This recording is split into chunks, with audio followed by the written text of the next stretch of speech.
இந்த காலைநேர பணித்துளிகளுக்கு உங்களை அன்புடன் வரவேற்கிறேன். இதை பார்த்து கொண்டிருக்கிற உங்களுக்கும் எனக்கும் நிறையா ப்ராமிசஸ் ஆண்டவர் கொடுத்துருக்கிறாரு. நிறைய தீர்க்கதரிசனங்கள் உரைக்கப்பட்டிருக்குது. நிறைய ஊழியர்கள் முன்பாக ஆண்டவர் உங்கள் கூட டைரெக்டாகவே பேசுங்களா, மகனே மகளே இதை நான் செய்து முடிப்பேன் இந்த நாள், இந்த தேதிக்குள், இந்த வருஷத்துக்குள். ஆனால் சில விஷயங்கள் தாமதமாயிட்டே இருக்குது, சில விஷயங்கள் இம்மிடியட்டாக நடந்திருக்கு. அதை நம்ம ஆண்டவருடைய நாமம் மகிமைப்படுத்தி இருக்கிறோம்.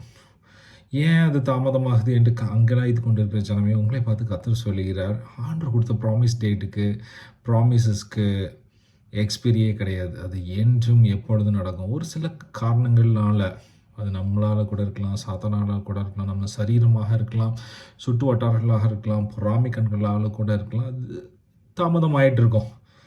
சம்டைம்ஸ் தேவனுடைய சித்தமும் ஓகே நம்மளுக்கு பெட்டராக கொடுக்கணும். சில தீர்க்க தரிசனங்கள் தாமதமான ஆண்டோடைய கிருபையாக இருக்கும். இப்போ வேண்டாம், அது பெருசாக ஆண்டர் கொடுப்பார், ரெட்டிப்பாக கொடுப்பார், 7 மடங்காய் கொடுப்பார். அதுக்காக கூட இருக்கலாம்.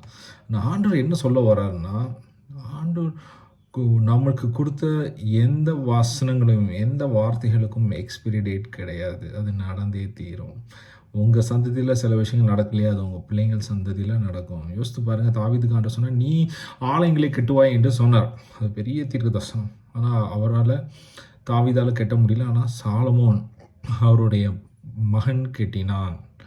அதே மாதிரி சில விஷயங்கள் உங்கள் சந்ததி மூலமாக செய்ய முடியாததையும் ஆண்டவர் உங்களுடைய பிள்ளைங்கள் மூலமாக செய்து முடிப்பார். ஆனால் தொடர்ந்து ஜோமனுங்க, தொடர்ந்து நன்றி சொல்லுங்கள் உங்களுக்கு கொடுத்த ப்ராமிசஸ்க்கு. இந்த சந்ததியில் என்னென்ன நடக்கணுமோ அதை ஆண்டவர் செய்து முடிப்பார். ஏன்னா ஆண்டவர் சொல்லார், தேவரே நீ சர்வவல்லவர், நீ செய்வது ஒன்றுமே நம்ம வாழ்க்கையில் தடைபட போவது இல்லை என்பதை நாம் அறிந்திருக்கிறோம். இன்று ஆண்டவர் நமக்கு கொடுத்த வசனம் எபிரேயர் 13:8, ஏசு கிறிஸ்து நேற்றும் இன்றும் என்றும் மாறாதவர். அதே மாதிரி அவர் சொன்ன வார்த்தையும் நேற்றும் இன்றும் என்றும் மாறாது, உங்கள் கூட தான் இருக்க போது. அது மேனிஃபெஸ்ட் ஆகும், அதை நீங்கள் பெற்றுக்கொள்வீர்கள். இதை பார்த்து உங்களுடைய ஜனமே, உங்கள் மனதில் இப்பொழுது தோணுகிற அந்த ஒரு ப்ராமிஸ், இது நடந்தால் நலமாக இருக்கும், என்னுடைய வேலை காரியம், என்னுடைய ஃபினான்ஸ், என்னுடைய ஊழியம் அடுத்த லெவல் போகணுமே என்று நீங்கள் நினைத்து அங்கலாய்த்து கொண்டு இருக்கிறீர்கள். எனக்கு ஒரு கார் கிடைத்தால் நலமாக இருக்குமே, நல்ல ஒரு வீடு கிடைத்தால் நலமாக இருக்குமே, இந்த பிரச்சனையை விட்டு போனால் நலமாக இருக்குமே.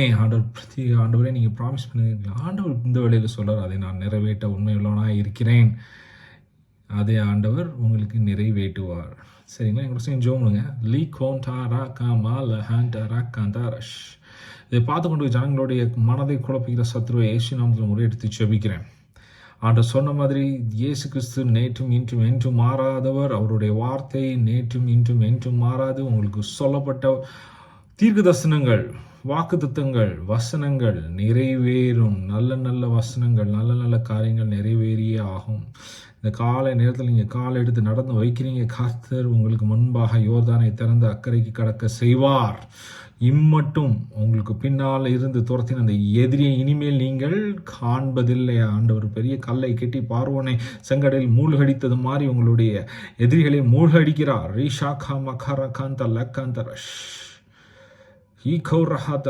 கெட்ட கெட்ட கனவுகள் வருகிறது. இயேசுநாமத்தை நிர்மலமாக்கி ஜெபிக்கிறேன். அந்த கெட்ட கனவுகள் உங்களை விட்டு போவதாக. காலை எழுமுனா சோர்வு, அந்த சோர்வு உங்களை விட்டு போவதாக. வேத வசனத்தில் தருத்திருப்பீர்களாக. லீகோம் மக்கர கலந்த பாஷிக்கே ஏம்ரஹாந்தலஷ்.